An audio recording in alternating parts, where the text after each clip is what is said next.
سلطان اور کاشف اور علی ایک ہی جگہ پر بیٹھے تھے۔ اور کاشف اور علی گرمی دن بہ دن زیادہ ہوتی جا رہی ہے، اللہ کرے کہ بارش ہو جائے۔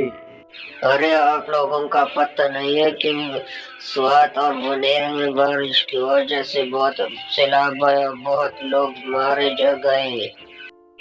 ادھر سوات اور منیر میں لوگوں کی بہت قیمتی سامان پانی لے گئی ہے اور اس کی دکانیں سب خراب ہو گئی، اللہ اس کو رحم فرمائے۔ ایک چھوٹا سا سیلاب یہاں بھی آنا چاہیے کیونکہ ہم بہت ساری مچھلیاں پکڑ کر بس پوری زندگی کاٹے جائیں گے۔ جب خان ان دونوں کو بات سنتے ہیں پھر وہ اپنے گھر کی طرف روانہ ہو جاتے ہیں۔ ارے سلطان بھائی، اگر ادھر سیلاب آ گیا تو ہم بہت ساری مچھلیاں پکڑ کر کھاتے ہیں۔ سلطان اور کاشف سیلاب کی سوال اللہ سے کرتے کہ اے اللہ ادھر بھی سیلاب لے آؤ۔ یہ وہ لوگ ہیں جس لوگوں پر سیلاب آیا تھا، یہ بہت پریشان تھے اور بھوکے تھے، نہ کچھ اس کے پاس تھا، نہ کھانے کی نہ پینے کی۔ تھوڑے کچھ دن بعد پھر سلطان کے گاؤں میں لگاتار بارش شروع ہو گئی اور پھر سلطان کہتے بارش تو شروع ہو گئی، اگر تھوڑا سیلاب بھی آ جائے ہم بہت قیمتی سامان پکڑ کر گھر لے جاتے ہیں۔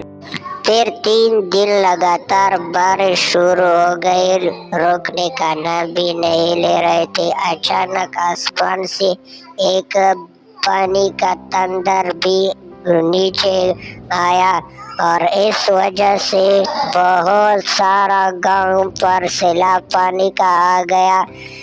ادھر سلطان کے گاؤں کی طرف بھی پانی کا سیلاب آہستہ آہستہ گیا اور پھر ادھر انسانوں کو بھی لے آیا اور بکری کو بھی لے گیا اور ادھر لوگ اپنے گھر کے چھت پر کھڑے ہیں اور خان بھی اپنے گھر کے اوپر کھڑے ہیں۔ لوگ حیران ہو گئے ہیں کہ ہم اب کیا کریں۔ خان یہ صلاح تو بہت خطرناک ہے، اب ہم لوگ کیا کریں؟ یہ سب آپ دونوں کی وجہ سے ہو گیا۔ آپ لوگ اللہ سے سوال کر رہے تھے کہ نا سلطان کہاں ہے، وہ تو بہت ضد کر رہا تھا، اب اس کو روکو نا۔ مجھے پتہ نہیں ہے کہ سلطان کہاں پر ہے، لیکن مجھے ایسا لگ رہا ہے کہ وہ سیلاب لے گیا ہے سلطان کو۔ ادھر سلطان پانی میں ڈوبنے والا تھا اور یہ چیخ کر لوگوں کو بلا رہا ہے۔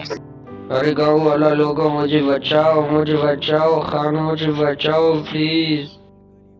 سیلاب کی تیز وجہ سے لوگ سیلاب کے قریب نہیں جاتے تھے۔ یہ سلطان اور کاشف کی وجہ سے سیلاب آیا، اس وجہ سے لوگ بھی مارے گئے اور گاؤں کو بھی تباہ کر دیا۔ ارے سلطان، میرا گاؤں تو بہت خراب ہو گیا، ہم اب کیا کریں؟ اگر حکومت کی طرف سے ہم کو کچھ ملے ورنہ ہم تو شا گئے۔ پھر یہ لوگ گاؤں والے حکومت کے تانے بیٹھے ہیں کہ کب وہ آئے گے اور ہمیں بچائے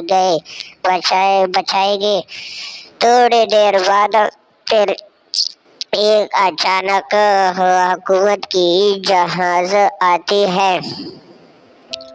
پورے گاؤں والے لوگ اس میں بیٹھ کر ایک سیف جگہ پر لے جاتے ہیں اور پھر وہاں پر آرام سے سکون سے بیٹھتے ہیں۔ جو لوگ بچ گئے وہ آرام سے یہاں بیٹھے ہیں اور کچھ لوگ اس سیلاب میں مارے گئے۔ یہ پورا سیلاب کاشف اور سلطان کی وجہ سے آئے۔ اس لوگوں نے عجیب غریب کی سوال کر رہے تھے اللہ سے، ان لوگوں کی وجہ سے پورا گاؤں تباہ ہو گیا۔ ارے خان، اس گاؤں والے سے ہم کو بچاؤ، یہ لوگ مجھے مار رہے ہیں۔ اس سیلاب کی وجہ سلطان اور کاشف نہیں ہے، ہم سب کو اپنا یقین ٹھیک کرنا ہوگا۔ یہ پورے گاؤں میں سب لوگوں کی وجہ سے ہے، اکیلے ان دونوں کی وجہ سے نہیں آیا ہے۔